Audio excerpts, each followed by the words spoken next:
सुप्रभात। मैं आप लोग को आज हिंदी व्याकरण पढ़ाने जा रहा हूँ।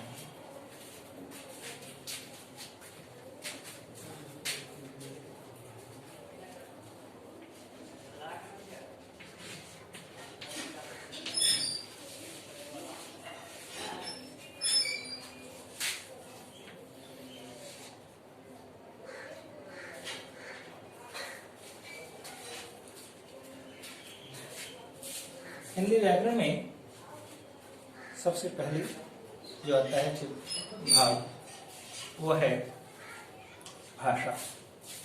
भाषा के बारे में हम जानते हैं, पहले इसे हम लिख देते हैं।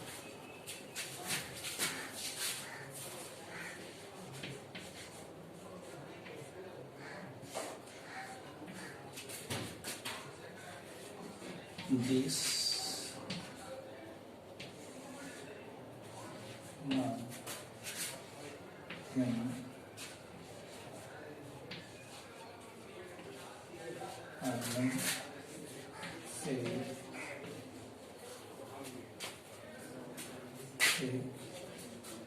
हम अपने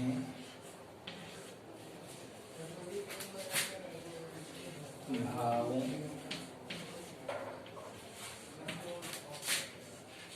या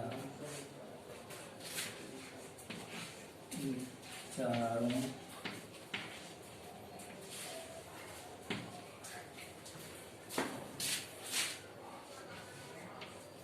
को परस्पर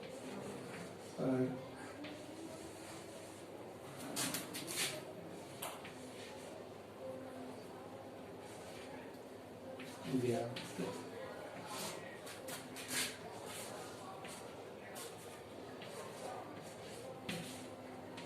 करते हैं।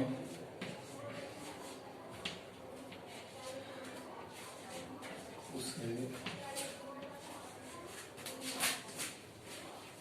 भाषा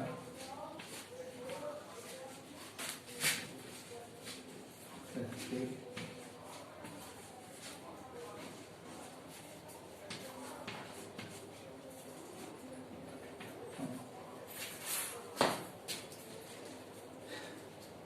विद्यार्थी, हम जानते हैं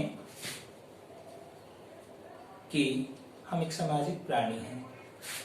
समाज में रहते हैं और एक दूसरे का परस्पर सहयोग करते हैं, और सहयोग करने के लिए या सहयोग प्राप्त करने के लिए हमें आपस में कुछ न कुछ बातचीत करना, बोलना पड़ता है, तभी हम अपने बात को कुछ कह सकते हैं। और इसके लिए हमें कुछ न कुछ जरूरत पड़ती है। किसकी जरूरत पड़ती है तो ध्यान दें। जैसे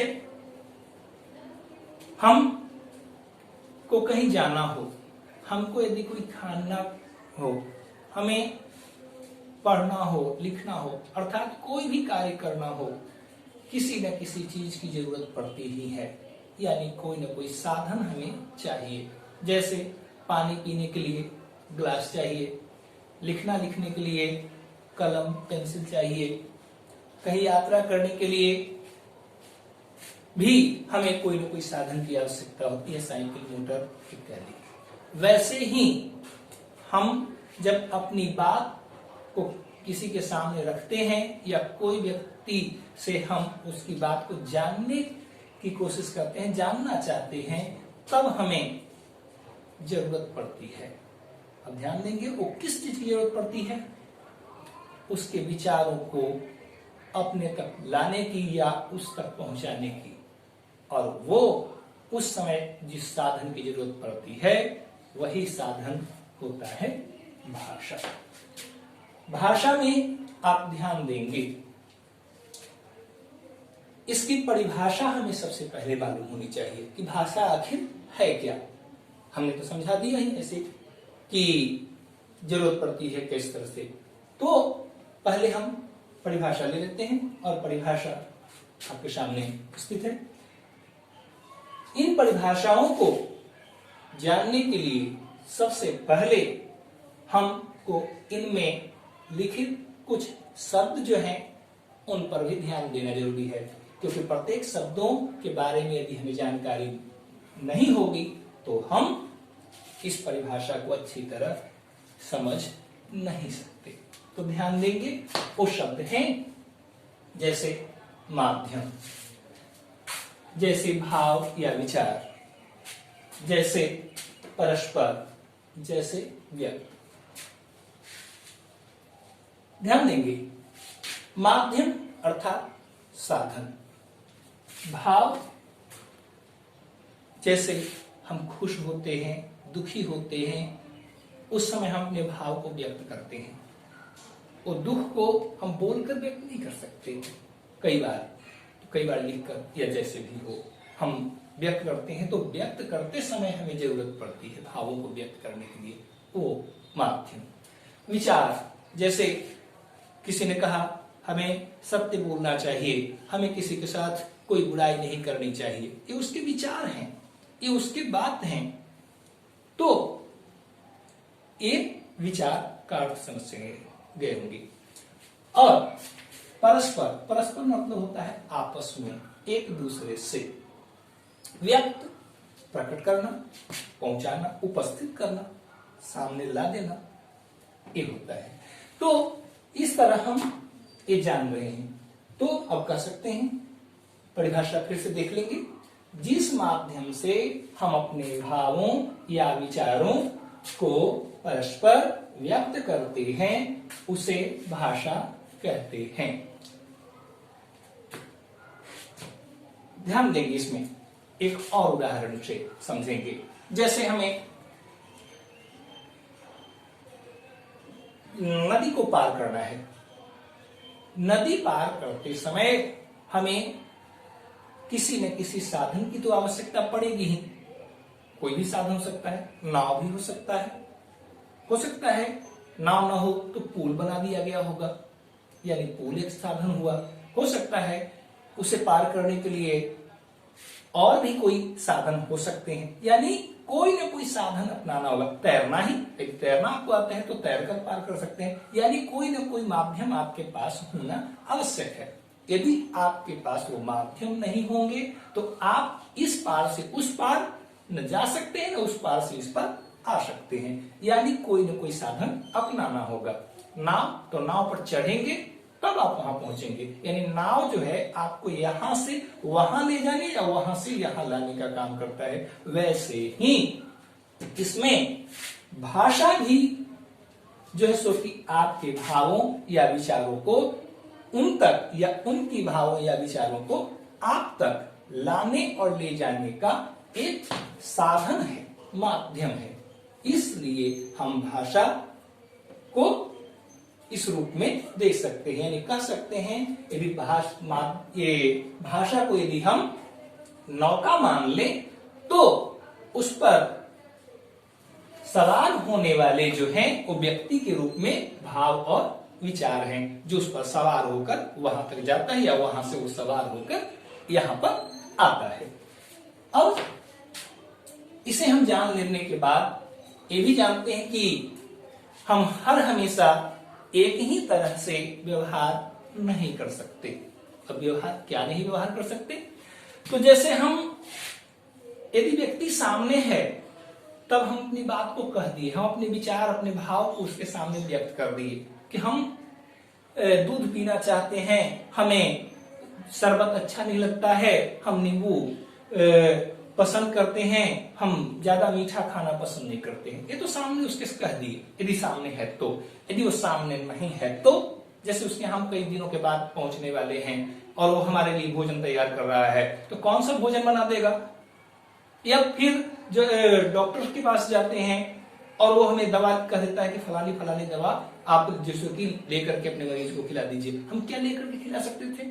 वहां यदि आते आते हम रास्ते में भूल गए दवा, तो फिर हमें वापस वहां जाना पड़ेगा। इन सारी इस तरह से बहुत सारी परेशानियां आ सकती हैं। तो उस समय उन सारी परेशानियों को दूर करने के लिए भी इस भाषा की सहायता लेते हैं। इस तरह उस समय जैसे डॉक्टर लिख करके पुर्जा दिए, आप बोलकर अपनी बात को व्यक्त करिए, यानी दो माध्यम आप भाषा के ही स्वरूप में तैयार कर लिए, और ये दो माध्यम जो है वही भाषा के दो रूप हुए। और आप जान लें कि इसी बात को देखते हुए भाषा के दो भाग हुए, और वो दो भाग इस प्रकार हैं।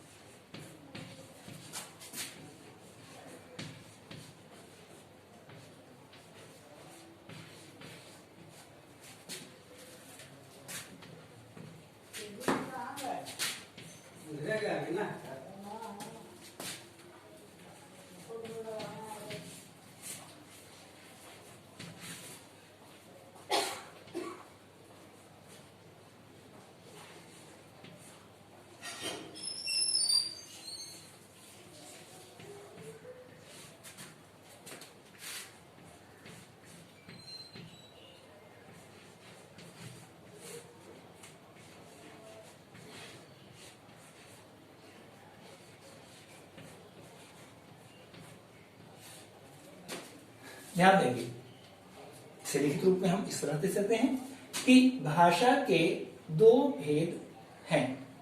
पहला मौखिक भाषा और दूसरी लिखित भाषा। इस तरह भाषा के दो रूप हो गए। अब हम इनकी परिभाषा लेते हैं, ये किस तरह से आते हैं। आप नंबर देंगे। पहला,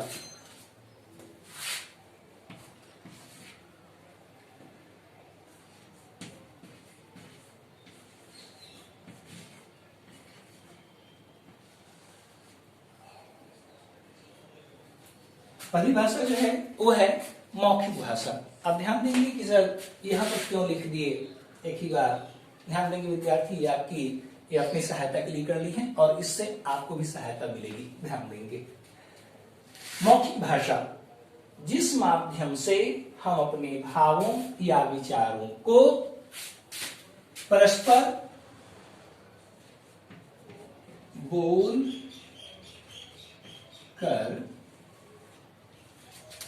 बोलकर व्यक्त करते हैं उसे भाषा कहते हैं। एक बात हम थोड़ा सा ध्यान से हट गया था, इसलिए सॉरी, इसका उदाहरण नहीं दे सके थे, इसे फिर से हम नोट कर लेंगे।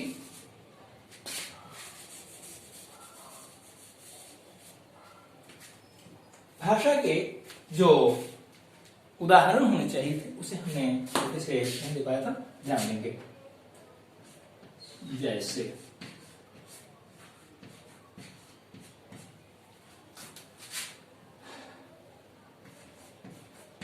संस्कृत,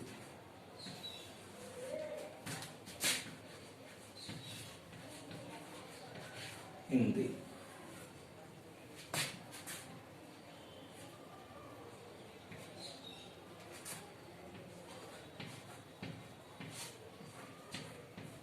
अंग्रेजी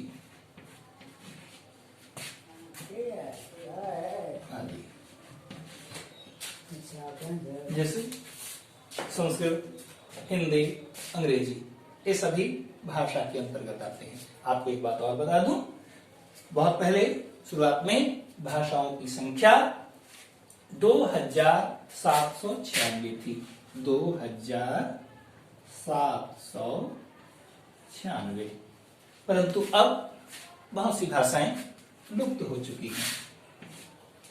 अब इनकी संख्या बहुत कम है तो नहीं कर सकते, लेकिन बहुत सारी भाषाएं लुप्त हो चुकी है। आगे इसके बारे में और जानकारी प्राप्त करेंगे। फिलहाल आगे भाषा के जो हम भेद बता रहे थे उस पर वापस चले आते हैं। भाषा में दो भाग, मौखिक और लिखित।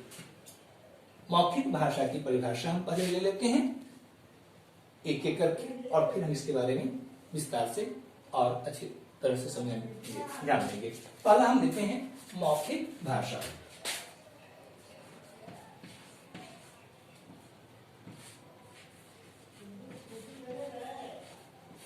मौखिक भाषा, अब आप लोग ध्यान देंगे, सोचेंगे सर एक ही भाषा को दो बार लिख दिए, यहां मौखिक जोड़ दिए, क्या हम भी जोड़ लेंगे? जी नहीं, ये आपको सहायता देगा। अभी लिखेंगे तब हम परिभाषा को देखिए किस तरह से बता रहे हैं, इस पर ध्यान देंगे। मौखिक भाषा, जिस माध्यम से हम अपने भावों या विचारों को परस्पर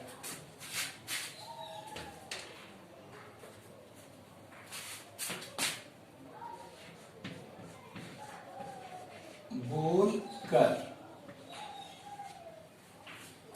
व्यक्त करते हैं, उसे क्या करेंगे?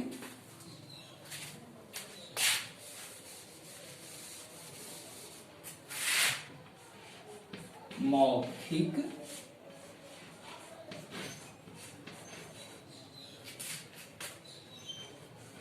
भाषा कहते हैं।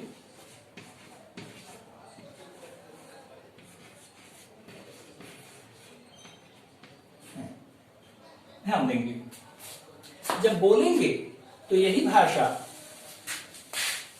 परिभाषा बिल्कुल वैसा ही है, और वो भी क्यों नहीं। परिभाषा जो है इसमें वही चीज, भाषा ही दो भाग में बटी है, इसलिए उसमें कुछ विशेषता दिखलानी है, और वो विशेषता क्या है ये हमें ध्यान देना है। इसलिए परिभाषा अलग से याद करने में समय लगाने की जरूरत नहीं पड़ेगी, इसलिए हमने ऐसा किया है कि जब परिभाषा हम ले लेते हैं तो इसमें और इसमें क्या अंतर है। भाषा के ही दो भाग हुए हैं, वही थे, और उन्हीं के दो भाग हुए हैं, तो क्या भाग हुए हैं और क्या चीज इसमें विशेषता आ गई है, कौन सी विशेषता आ गई है जिसके कारण इसे दो भागों में विभाजित किया गया। जब तक विशेषता नहीं है, यदि कुछ खास बात नहीं होगा, किसी चीज का विभाग नहीं किया जाता। यदि एक जैसा ही हो, एक ही बात रहे, तो फिर उसे अलग करने की आवश्यकता पड़ेगी नहीं।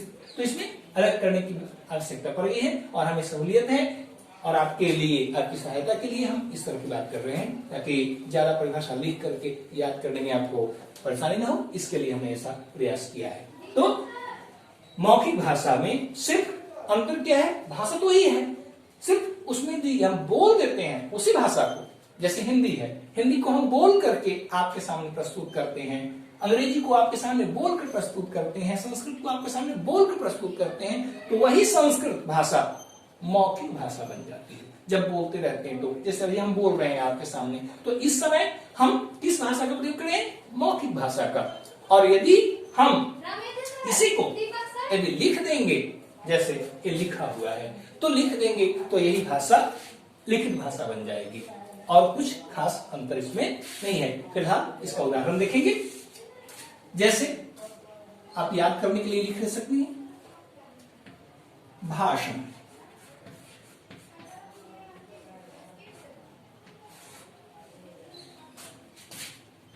वार्तालाप,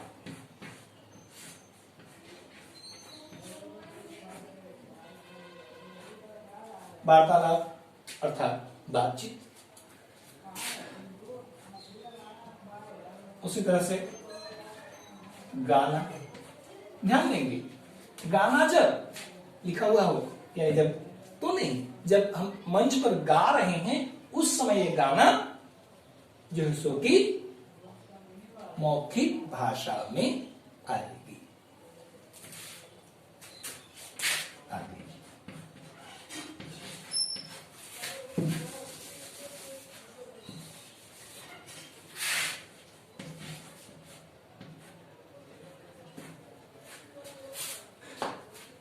भाषण निगाह देते हैं, आप देते हैं मंच पर जाकर के, किसी के नेहरू जी या किसी व्यक्ति पर, महापुरुष पर, किसी बात पर, तो उस समय भाषण। वार्तालाप, जैसे आप दोस्तों से, शिक्षकों से, परिवार से जो बातचीत करते हैं, उसी बातचीत को वार्तालाप शब्द से संबोधित किया गया है। यानी वार्तालाप, बातचीत भी मौखिक भाषा के अंतर्गत ही आता है। यानी बात करते समय आप लिखते नहीं हैं, बोलते हैं, इसीलिए इसे जिसको कि मौखिक भाषा में लाया जाता है। अब चलेंगे लिखित भाषा की ओर, ध्यान देंगे।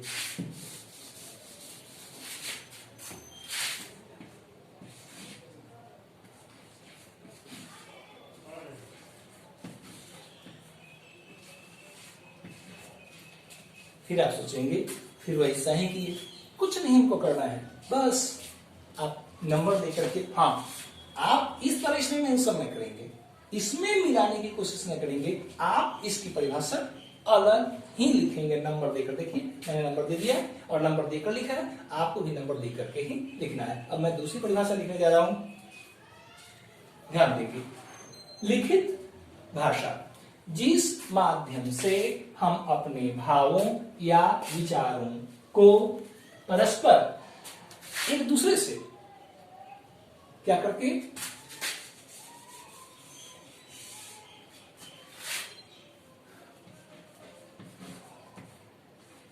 लिख कर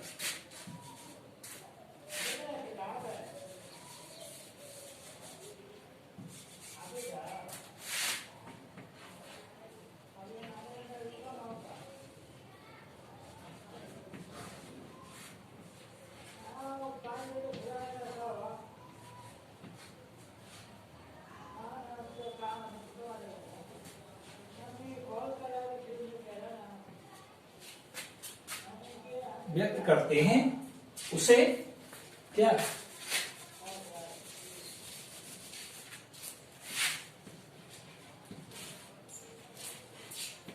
लिखित भाषा कहते हैं। अब इसका उदाहरण भी मिल जाएगा।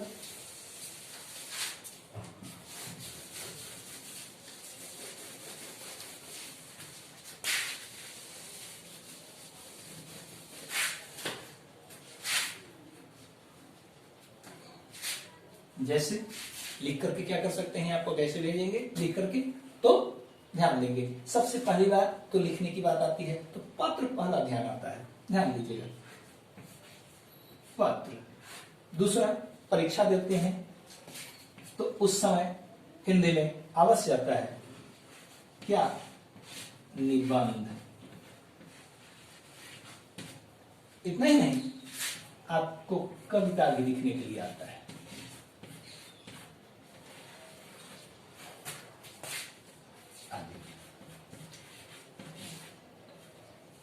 ध्यान देंगे विद्यार्थी, ये दोनों लिखकर, लेकिन इसका दो रूप चलता है। कविता मौखिक में भी आ सकता है और लिखित में भी। आप पूछेंगे कैसे? जब आपसे शिक्षक या कोई आपसे सुन रहा होता है तो उस समय यही कविता जो है सो कि मौखिक हो जाती है उदाहरण के रूप में। और जब परीक्षा में प्रश्न पत्र कॉपी पर जब आप लिखते हैं प्रश्न पत्र के में दिए हुए के अनुसार, तो उस समय यही कविता आपको बन जाती है लिखित भाषा। यानी जब आप, अभी हम ब्लैक बोर्ड हम बोल रहे हैं तो ये हो गई मौखिक, इस ब्लैक बोर्ड पर आप देख रहे हैं तो इस समय यह हो गई लिखित। यानी जब हम इसको पढ़ने लगे, बोलने लगे, तो यह हो जाता है क्या, मौखिक।